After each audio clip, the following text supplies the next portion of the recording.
con la subsecretaria de Salud, Paula Daza. ¿Cómo está? Muy buenas noches, gracias por acompañarnos. Buenas noches, Gonzalo. Subsecretaria, a ver, en primer lugar, esto ya tiene una fecha. ¿Ya podría aplicarse el plan paso a paso esta semana? Bueno, lo que nosotros hicimos hoy día es presentar este plan. Efectivamente, estamos mirando cada una de las comunas, cada una de las regiones. Esto tenemos que ir viéndolo, como lo hemos dicho, con las autoridades locales para ver las condiciones, para poder prepararse, para ir pasando esta nueva etapa. ¿Por qué? Porque entendemos que hay muchas comunas que efectivamente han ido evolucionando muy bien, están con buenos parámetros, pero sin embargo, para poder aplicar el plan de una manera efectiva, es importante contar con el apoyo de la autoridad local. ¿En qué sentido? Porque vamos a necesitar tener comunas que se adapten a la nueva, al nuevo paso, a la nueva forma de vida, es decir, lugares donde las personas puedan transitar, quizás calles más amplias, una serie de medidas y también comunicar a la comunidad que esta nueva etapa implica mayores libertades, que las personas pueden ir a trabajar, pero sobre todo también implican mayores responsabilidades y obligaciones. Y es por eso que en la medida que nosotros conversemos con las autoridades locales y las autoridades locales estén preparados para ir avanzando en nuestra etapa, vamos a ir definiendo el avance, como hemos dicho, avanzando paso a paso hacia adelante, o si es necesario retroceder en algunas de las regiones o comunas. Claro, pero a ver, trato de ser lo más simple posible para comprender esto, porque sabe que hoy día, cuando se presenta este plan, puede haber habido familias o personas que hayan entendido que esto ya comenzó y que tal vez si hay comunas que están en esos buenos parámetros, tal vez esta semana podrían comenzar a experimentar estos primeros pasos. Por ejemplo, escalar a la transición, que es el paso siguiente a la cuarentena. ¿Eso todavía no está definido? ¿Todavía no hay fecha para echarlo a andar? No, sí, absolutamente. Nosotros estamos mirando con mucho detalle todas las localidades, todas las comunas, pero más allá de mirar los números y mirar la incidencia, como hemos visto en varias de las comunas, tenemos que sociabilizarlo con las autoridades locales para que estén preparadas para entrar en esta nueva etapa. Y es por eso que es muy importante la conversación. Y eso es una de las cosas que más nos han pedido cuando nos juntamos con los alcaldes y que uno de los temas más importantes es la comunicación con la autoridad local, que la comunidad local esté preparada para esta nueva etapa y en conjunto poder definir que efectivamente podemos avanzar a una nueva etapa. Subsecretaria, una cosa que es súper importante, son 5 etapas, estamos muchas en la etapa de cuarentena, para ir progresando de etapa, ¿esto será comunal o va a ser regional? Bueno, con respecto a eso, la situación, y es muy importante en su pregunta porque la situación es muy particular de acuerdo a cada una de las regiones.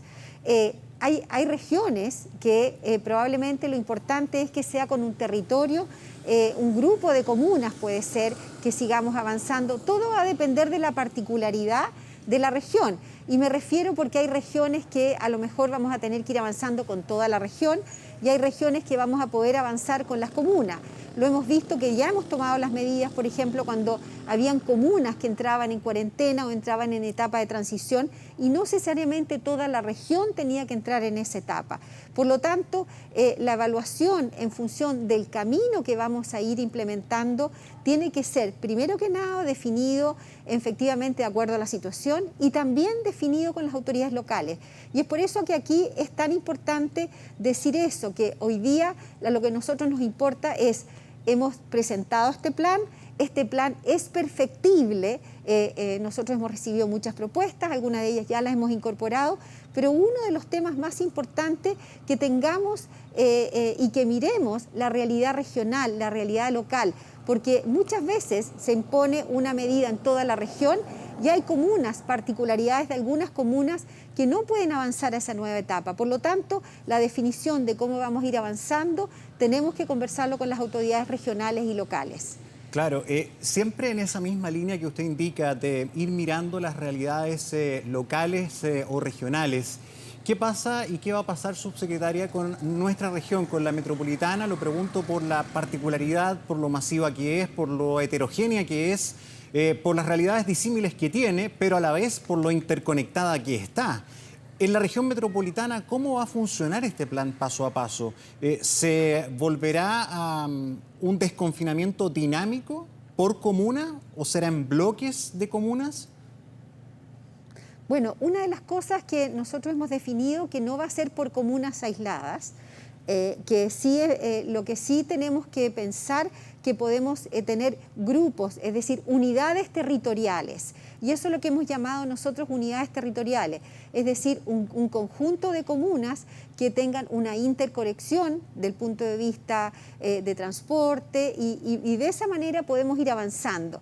Lo que sí tenemos definido es que no va a ser por comunas aisladas, porque de esa manera, efectivamente, si la comuna de al lado está en cuarentena y una comuna entra en una etapa de transición o en una etapa de preparación, eso puede producir un aumento de casos en esa otra unidad. Es que, por sí, ejemplo, por unidades territoriales. Claro, para ir imaginando todo esto, sé que el espíritu es ir perfeccionándolo, pero por lo que usted nos dice, si imaginamos que se desconfinara, porque así cumple todos los requisitos, una zona oriente de la metropolitana, pero resulta que en esa zona oriente que cumple todos los parámetros que se han fijado para dar el cheque al desconfinamiento, muchísima gente trabaja en esa zona oriente y viene de otras zonas, como el sur de Santiago, donde tal vez la realidad es muy distinta y todavía no se alcanzan los mismos patrones. Luego va a haber un traslape de personas y va a haber riesgo nuevamente de contagios. ¿Cómo se va a manejar eso?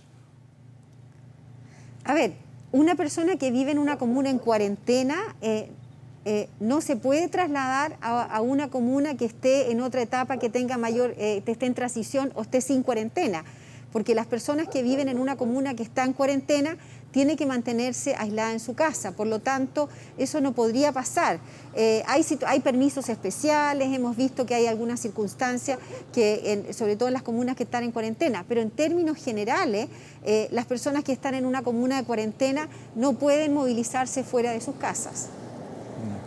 Ahora, de todas maneras, se reconoce que ahí va a haber una problemática en el manejo, ¿verdad?, de la región metropolitana por la inmensa cantidad de tránsitos que hay entre comunas.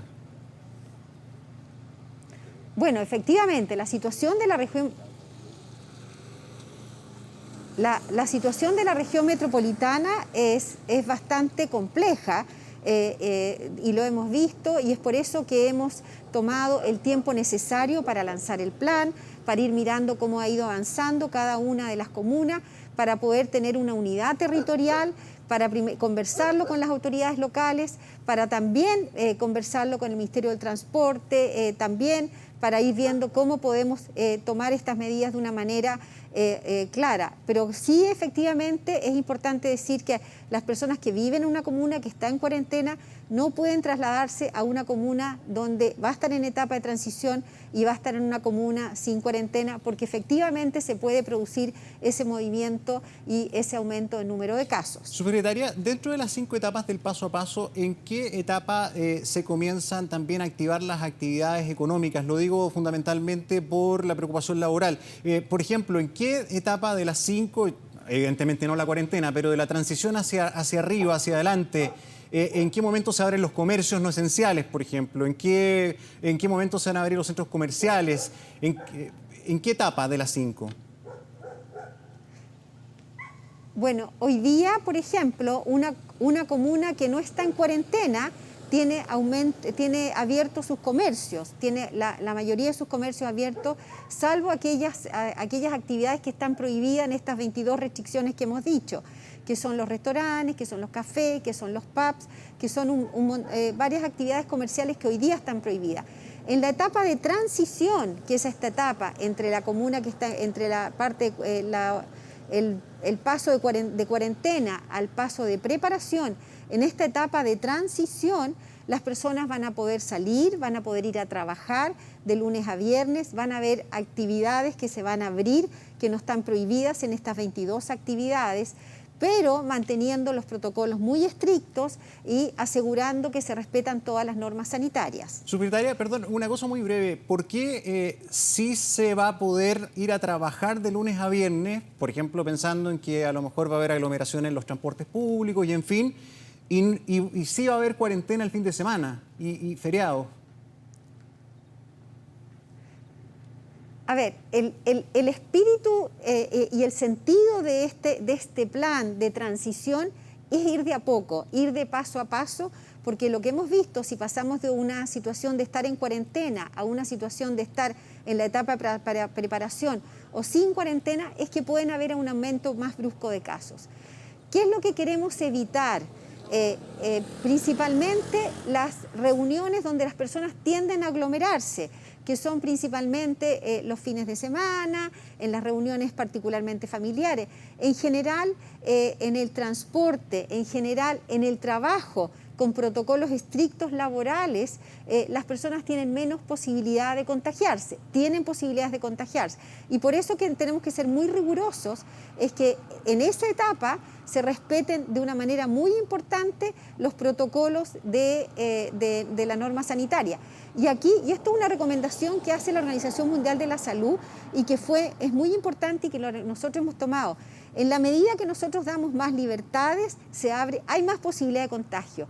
Y en esas medidas donde tiene que ser muy, muy estricto, son los protocolos que hemos llamado de mitigación. Y eso es lo que recomienda la Organización Mundial de la Salud, tener protocolos estrictos de mitigación, que ¿qué significa? Son protocolos que tienen que respetarse para disminuir la posibilidad de contagio. Y es por eso que son los protocolos que principalmente se dan en la actividad laboral. Subsecretaria, me quedan dos cosas antes que se nos vaya el tiempo. Uno, en todo este plan paso a paso, ¿dónde está la educación? ¿Cuándo se vuelve a las clases? A ver, con respecto a la educación, en este momento, ustedes saben que las clases están suspendidas, sí, salvo en algunas comunas muy particulares. Nosotros estamos conversando con el Ministerio de Educación para poder ver en cuál de las etapas en algunas comunas puede empezar a volver las clases. Y aquí es una definición que tenemos que verlo con ellos. ¿Por qué? Porque es tan importante, primero, porque se tienen que cumplir todas las normas sanitarias muy estrictas para disminuir la posibilidad de contagio y en este momento, evidentemente, en la etapa de transición no es factible volver a clase, pero tenemos que conversarla con el Ministerio de Educación para ver particularidades de comunas, particularidades de regiones, para en algunas situaciones posibles que se pueda volver a clase, porque sabemos el impacto negativo que está produciendo que los niños en este momento se queden en sus casas. Subsecretaria, para poder echar a andar este plan también es muy importante, y ustedes también lo han señalado, la trazabilidad, el sistema de poder detectar y aislar a la persona contagiada y sus contactos rápidamente lo antes posible.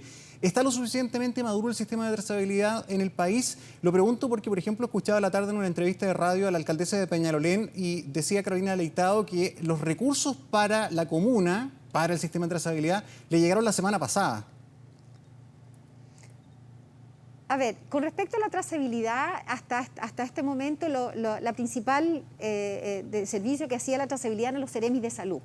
Los Ceremis de salud han llevado la mayoría, el mayor porcentaje de la trazabilidad hasta este momento, y es por eso que ahora, desde hace un tiempo atrás, estamos trabajando con la atención primaria, que en muchas comunas ya había partido en unas semanas antes. Hoy día ya estamos prácticamente trabajando con todas las comunas en la atención primaria. Este es un trabajo coordinado de la autoridad sanitaria, que son los Ceremis de salud, junto con la atención primaria. Hay algunas comunas, algunas regiones donde ese trabajo entre el Ceremi y la atención primaria está mucho más fortalecido y había empezado mucho antes. Hay otras comunas, como particularmente en la comuna de Peñalolén, es una cosa que ha demorado más, por eso la región metropolitana y la Seremi de Salud ha tenido que llevar la trazabilidad durante este periodo. Pero efectivamente es un trabajo que tenemos que potenciar en algunas comunas. Hoy día hemos mejorado mucho en algunas regiones, en la región metropolitana particularmente. Hay regiones que yo me referí hoy día donde todavía tenemos un porcentaje de trazabilidad que tenemos que mejorar, que son principalmente Tarapacá, también Valparaíso y por supuesto que Coquimbo. Pero efectivamente es un trabajo que hemos fortalecido. El testeo hemos aumentado y aquí tenemos que aumentar la búsqueda activa de testeo, la trazabilidad y el aislamiento. Y también ahí hemos fortalecido el trabajo de las residencias sanitarias, que hoy día depende de la Subsecretaría de Salud Pública. Sí, finalmente, la presidenta del Colegio Médico esta tarde hizo una crítica bastante dura, señaló que usted había faltado a la verdad, que este plan paso a paso no se le presentó directamente al Colegio Médico y tampoco en la mesa social. Usted respondió que no era así, que sí se había hecho, pero en definitiva, para ustedes el Colegio Médico no era un actor relevante para haberle presentado este plan en mayor detalle. A ver, nosotros compartimos la parte preliminar del plan, como la estrategia de que iba a tener distintos pasos, que tenía una etapa de transición. En la mesa social donde participa el Colegio Médico, participan actores académicos, participan los alcaldes, todos ellos son muy importantes. Cada uno de ellos, de los que participa en la mesa social, son actores fundamentales. Y de hecho, yo lo dije hoy día, la misma presidenta del Colegio Médico hizo una serie de recomendaciones que las tomamos, y nosotros las tomamos efectivamente, no solamente el tema dijo que teníamos que trabajar esto con la comunidad, y eso lo tomamos. Nos ha dicho el Consejo Asesor que antes de presentar un plan, uno de los grupos relevantes eran los alcaldes, y es por eso que hoy nos juntamos con los alcaldes, y el trabajo con ellos es muy importante. La comunicación efectiva también nos recomendaron, y también nos recomendó la presidenta del Colegio Médico en esa oportunidad la importancia de las personas vulnerables, que son los adultos mayores. No nos juntamos particularmente con el Colegio Médico, así como tampoco nos hemos juntado particularmente con ninguno de los otros colegios profesionales. Lo vamos a hacer, vamos a seguir teniendo reuniones con todos los actores relevantes, con la academia, porque es un plan que nosotros presentamos hoy día y que efectivamente puede ser perfeccionado y fortalecido. Aquí lo más importante que es que aquí tenemos que educar a las personas. Yo no quiero polemizar, pero decir que efectivamente nosotros estamos con las puertas abiertas para conversar con todos los actores. Bien, subsecretaria Paula Daza, muchas gracias por acompañarnos. Muy buenas noches.